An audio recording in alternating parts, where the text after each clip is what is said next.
England are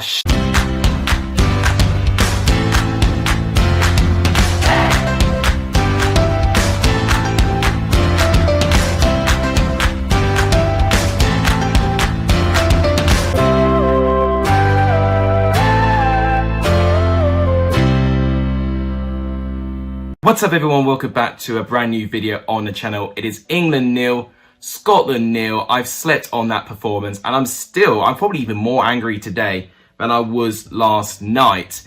It was a 90 minutes that I'll never get back. It was a very, very poor and underwhelming performance. And I believe I said this, I don't know if it was a FIFA stream or whatever, but I said that this result would be coming. Eventually, we'll find a team that we can't break down, and because of the pragmatic style that we play, it ends as a 0-0 draw and people will start questioning about England. What we're going to do now is that we're going to look at the analysis of the game. I'm going to single out players, do some player ratings, and I'll talk about their chances of qualifying to the round of 16. If that's what we'll see, please make sure you do give this video a like, it does help. Please subscribe if you're new, it does really help the channel. Let's push to 600 subscribers as soon as we can. And please share this channel to as many people as you can. But without any further ado, let's go on with the match analysis of this game. So the game ended 0-0, and these were the squads that we went with. So obviously with England, we made a couple of changes. We actually had a left back at left back this time, which I think was helpful. We had Reece James back in the squad, and that was the main changes really. And in Scotland, they made a couple more changes that they changed quite a bit. For once, Scott McTominay was actually in the back line. Gilmour was in McTominay's place in the midfield. McGregor actually made a start as well. Che Adams started as well. It was a complete changed squad and a formation change from Steve Clarke. It was definitely a 3/5 at the back for Scotland, which was natural. They were going to sit back and defend. In terms of the game overall, what England did in the opening 10 or so minutes is that we allowed pretty much Scotland to settle quite a bit. I know it says here we did quite well with the attack momentum, but then Scotland managed to stop it.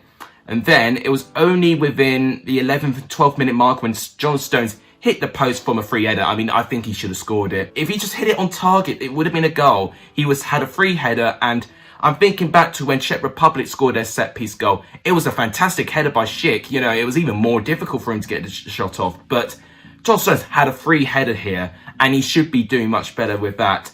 And what I did say, the only way we'll beat Scotland is that we exploit their weaknesses. I kept going in yesterday's live stream to keep getting those set pieces, deliver those corners, deliver those crosses, because Scotland are susceptible to set pieces. But what was disappointing is that we did nowhere near the ball in their opposing box enough. We didn't test Scotland, and where we did, the play was so slow, we made it way too easy for Scotland to be organised and to cut us out completely. Now, of course, after we had that spell with John Stones, if you look how small the momentum was, it went back and forth and no side looked like scoring. And that was what was really disgusting after I saw in that first half performance. Second half performance, as you can see, England had a lot of the momentum here. And that was when Mason Mount had that shot, which was well saved by Marshall.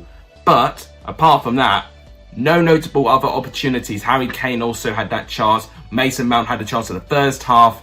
And we'll talk about Harry Kane in a minute because I think he should have done better. But in the second half, what was really disappointing, I said if England click up the gears, we will win this game. Scotland played out of their lives. They didn't make a single mistake. And if anything, Scotland, for quite a fair bit in that second half, as you notice here, were the team more likely to score. I mean, O'Donnell made a fantastic shot and a brilliant save by Jordan Pickford. Stephen O'Donnell's a player who I actually criticised a little bit against Czech Republic, saying he wasn't that good, kept giving the ball away.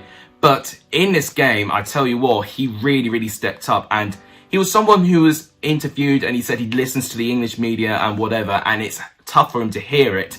But you get a different sort of player. Some players, if they hear that sort of stuff, you know, they may underperform. But with some players, and the best players are ones who can hear this criticism, but they can really step up their game. And Stephen O'Donnell, I'm surprised he doesn't have a higher rating actually, but he was absolutely brilliant.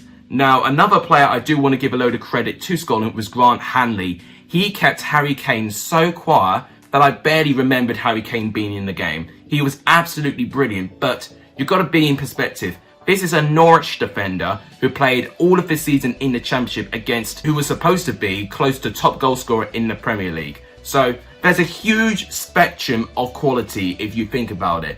But now we go to Harry Kane.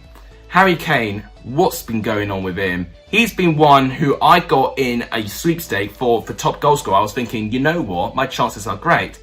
But right now, he's only had 3 shots in 157 minutes, and he's only had 9 touches in the attacker's box. I don't know what's going on with him. I was asked about Harry Kane before, and I said his role in this England squad is a lot more deep than it is compared to any of his roles at Tottenham. If you see here without momentum, look how sparse his positions are, but look how very little success he's had here. His heat map is more indicated in the bloody defensive line. So it just goes to show how pragmatic Gareth Southgate's system is. And that is a really, really big problem for me. What I'm going to do now, I'm going to go through stats and then we'll go through player ratings. So in expected goals, we expected 1.4. I mean, I think it's because of the 4 chances we had. And if one of them had been taken, you know, it definitely wouldn't be as ruthless as my commentary is right now. But we didn't take those chances, and I said this performance was going to happen at some point. We weren't going to take our chances. One team was going to be so organised, and one team, to be fair to them, what was even more disgraceful, that the opposing team, for me, actually felt I deserved, with the kind of football they were playing, to deserve more from it. You know, despite the expected goals and possession being less, going to England's way, Scotland had more shots than us, more shots on target, 1 shot on target from England in a whole 90 minutes with a squad of Jack Grealish, Jadon Sancho, Phil Foden, Harry Kane, Marcus Rashford. To only have 1 shot on target in 90 minutes is actually disgraceful. You get 6 shots off target, so look how wasteful England were in this game. Scotland only having 3 off target, 6 shots being blocked, so it meant our defence did well. And to be fair, one pro I would say in this system is our defence. We have stepped up, to be fair, to be defensively solid. But it's only one half of the whole story. You need attacking players to win games. You would argue with the same when it comes to a league system, defence wins you titles. But if you can't score, you don't win. And that's when I'll quote Michael Owen, you need a goal scorer. We can't just sit back and be very, very negative and pragmatic in our play. We had 6 corners to 5, 2 offsides. And one thing that I was really, really frustrated with is the fouls. 13 fouls England had. And whenever we got through the ball, but whenever Scotland had the ball, we kept fouling them and giving them these opportunities to have set pieces in. Now, thankfully, we defended them fantastically well, but we were so frustrated with Scotland. I mean, you've got to give Scotland some credit, and I will definitely praise Scotland a bit more later on, but we were so frustrated overall, and they turned up. They turned up wanting a result. We did not turn up whatsoever, and that is a disgrace. It's our first international tournament meeting between England and Scotland in 25 years, and Scotland looked like the team that actually gave a damn, and that is what's really, really disgusting. 3 big chances and 3 big chances missed. That's going to be the Harry Kane chance in the first half, the Mason Mount chance in the first half, and of course the John Stones header that hit the post. So you could say we probably should have scored 3 goals, but it doesn't happen like that. Shots inside the box was 7, shots outside the box for Scotland was 4. They were asking more questions, Scotland. They looked like that they really had more intent. We did a lot more passing, a lot more accurate passes, but that doesn't matter, especially if you don't get anywhere. Most of our passing just went through the whole back line. Possession loss 110, which was really, really disappointing. We won most of our duels in areas, 19 to 18. But look at this heroic stuff for Scotland. 16 clearances, 15 tackles. You've got to give them credit. Now, if you look at the table, anyone could go through now. Anyone could go through from that result. So, Czech Republic on 4, they're favourites. England 4, they're in favourites. Now, Croatia got to play against Scotland. So, anyone who wins in that game will have a chance. And if any one of England and Czech Republic loses, Scotland could have a very small chance of going through. Or even Croatia. You know, we can't rule out Croatia as well. Croatia, to be fair to them, have stepped up. Now, looking at the number of goals as well, because that will count to something. We've only scored 1 goal. You know, Czech Republic scoring 3. We're being outscored by Czech Republic. What is going on? I mean, I'm just looking at this bench now. Johnston, Ramsdale, we've got Chilwell, who's not even played yet. I think he's been injured, but Chilwell's still not played. I don't think Shaw was the problem, though. Cody, Maguire, I know he's still recovering. Trippier on the bench still. Grealish eventually went on in the 63rd minute, which, to be fair, I actually think was enough time. But unfortunately, you know, we just didn't have any success. And there was a couple of people saying, you know, why take Foden off? But I'll go on to Foden's performance in a minute. Bellingham, Henderson, Rashford came on, Sancho and Calvert-Lewin. But if you notice, why only 2 substitutions? Why didn't Southgate make a single substitution in the final 15 minutes? We had 3 more subs in this bench. We could have had Sancho on, Calvert-Lewin on. I mean, Rashford took the place of Kane. Why put Rashford on as a striker? Why not Calvert-Lewin up front? Why Rashford? I really am so baffled about Southgate's choices of substitutions here. So, we'll go to player ratings now. Pickford, he made a brilliant save from O'Donnell, by the way. Everything else he did all right. I'm actually going to give Pickford an 8 for that. Luke Shaw, he did all right. He actually did a couple of really gorgeous passes, you know, into the attacking line. But just the attacking players with their touches just really letting them down. I'll give Luke Shaw 6.5, I think. Tyrone Mings, I actually thought was great in the back. I'm going to say 7.5. Didn't really put a foot wrong. John Stones, he did have the chance. It was the closest chance, but I felt he should have scored it. And he was part of the system that just kept passing it back. I can't tell you the amount of times where from Phillips to Rice to James to Stones to Pickford. That literally about 50% of the play was that passing Ray. And that is why we were so pragmatic and so slow with our play. When it got to Pickford, Scotland were like, okay, here we go. Let's just pack everyone in and we are going to absolutely defend this. And Scotland did, and you've got to give them credit. John Stones, I mean, he had that chance, but apart from that, I didn't like his play. I'm going to say 5, probably.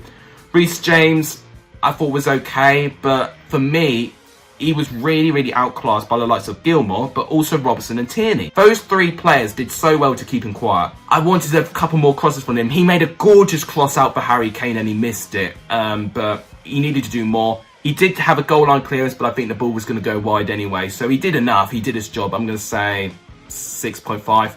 Mason Mount, he was given a 7.6, which I think is quite generous. I think what's really problematic is our fan base. You know, overall, when we don't get those things, when we get a bad result, the real ugly side of England's fans goes out. They start blaming players under the bus, saying, why didn't Grealish start? They say you should start with Mount, and people start defending Mount. Then he said they should go on over Foden. People start defending Foden. It's also disconnected. So no one can bloody agree on the squad. There's fans saying Grealish star, Foden star, Mount star. Can we just be real? No one is going to agree on the squad. No one is ever going to agree. No one. So unfortunately, it is going to be down to the manager.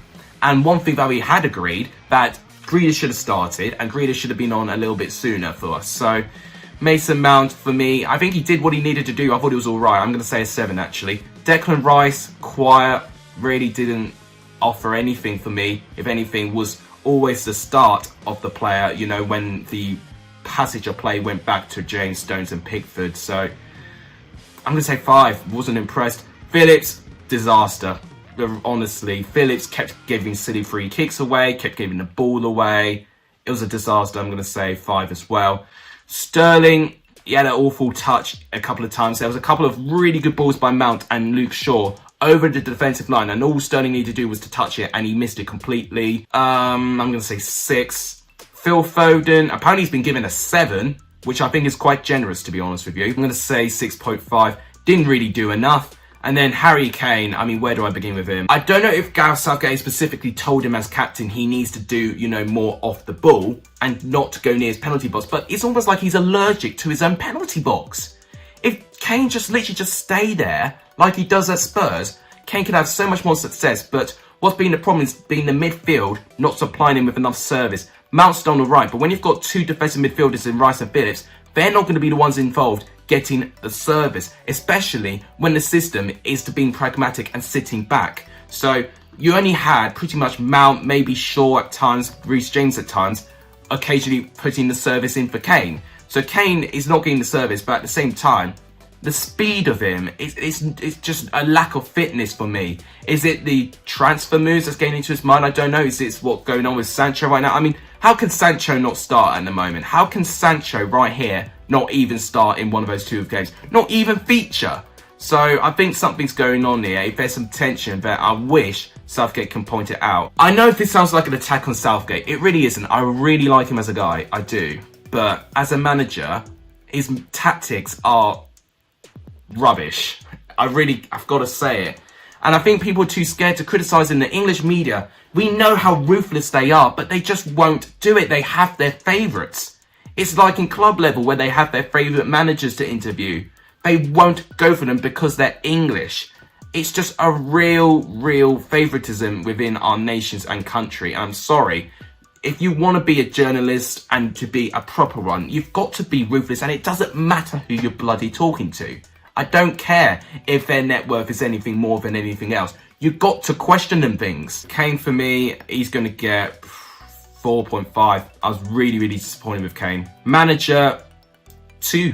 I've got to give Gareth Southgate a 2. Only to have 2 substitutions. Grealish may be on in the right amount of time, but why take Foden off? But also with Rashford, why is he on for Kane? Why isn't Rashford on for Sterling, who I think probably should have gone off? And then Kane, why didn't he go off for Calvert-Lewin? Calvert-Lewin could have easily have gone on from there.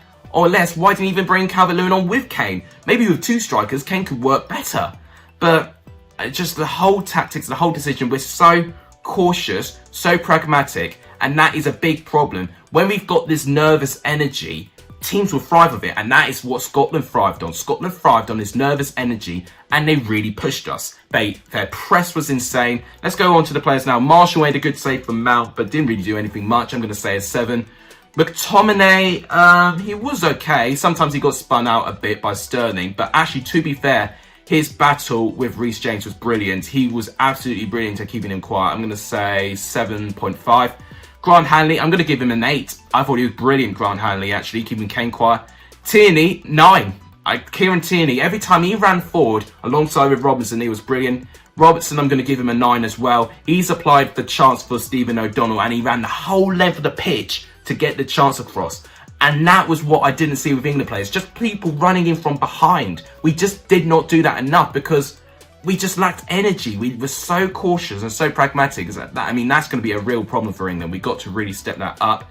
McGregor, I'm going to say 6. He was all right, but he wasn't really involved. I'm surprised Surface Score only gave Lee Gilmore 6.2 because for me, he's got to get an 8. He was absolutely brilliant, Gilmore, in that midfield. He really was so composed, so confident, and so comfortable. And I think when you've got a really young player who's like that, it naturally goes on into the team. And I think Scotland just played with so much confidence, and that's what they had to do. O'Donnell, I'm going to say 8.5. What a big redemption, you know, because I criticised him a little bit against Czech Republic, but in this game he was brilliant, and I can eat my words. He really proved me wrong. McGinn, he was really good in the first half. I thought he was a little bit quieter in the second half, but he did what he needed to do with his role. I'm going to say 8. Lyndon Dykes won a lot of fouls, but didn't really do too much going forward. Of course, he had that chance that Reece James cleared off the line, but I think it was going off target anyway. I'm going to say 6. Che Adams, I'm actually going to say 5.5. Now, that sounds harsh, and, you know, his presence really caused England some trouble, but I think the header from that rebound from Pickford's save, if he got out on target, that would have been a goal. And that could have been a precious goal for Scotland. It would have put them in a really favourable position in going through. I think he should have done better there, so that's why I'm going to say a 5.5. Steve Clarke deserves a lot of credit. I mean, what he's done to that squad, he's reinstated some confidence in them. He's told them to really press England, and he said if we defend well, England won't score. And to be fair, we should be scoring goals with the attacking players we've got. That's the big frustrating problem here. We've got so much attacking quality in this squad to only score 1 goal in 2 games in this tournament so far. I'm really scared to say it, but it is giving me Euro 2016 vibes. I mean, we scored more goals in Roy Hodgson's team, you know, in this stage of the Euros in Euro 2016 to now. The attacking players we had then are basically younger players just still trying to find some potential here. How on earth can we only score 1 goal in 2 games? It's disgraceful. And what England are really lacking for me, and this is another point on Kane, is just their main players to step up and to dig their teams out of trouble. I'm going to compare to Belgium now. Belgium were 1-0 down against Denmark, leaning a little bit nervy. They weren't good in that first half. Second half, Roberto Martinez introduced Kevin De Bruyne. And just like that, 1 assist, 1 goal, Belgium win. And that is what we need to see with England. We need to see those players step up to the plate. And we don't. We don't even look like we can have a chance. Against Croatia, we got a lucky win. We capitalised on a mistake. Croatia were the better side when we did score that goal as well. And right now, we made Scotland defending against us look so easy. And that is a real problem for me. So going into the last game of the tournament, we're going to go up against the leaders, Czech Republic. I mean, we'll go through to the next round. I'm really sure of that. But I don't think we're going to make it very, very far. Even if we finish first, I actually want to finish first so we can face someone like Portugal or France. And then we'll be very, very tested. I mean, if we go through against them, fair play. But even if we finish second, we still got to potentially face Spain, Poland maybe, Slovakia, potentially Sweden. I mean, I'm not confident with anyone now. We can't beat bloody Scotland. That is what I have to say. Scotland can still go through. They can definitely get one of the third place best teams if they could beat Croatia. If they do, then they've definitely got a strong chance of doing so. But that will wrap up my reaction to the game. I'm still very disgusted by it. Let me know if your views of the game in the comments down below. If you guys enjoyed it, please make sure do give this video a like. It does tremendously help the channel. Please share this channel if you haven't done it. It does really, really help. And please subscribe if you're new. It does really help the channel. That wraps it up. Thank you guys so much for watching. Keep your eyes on some watch alongs going on later today. You guys are legendary if you saw the end of this video. And as always, take care everyone.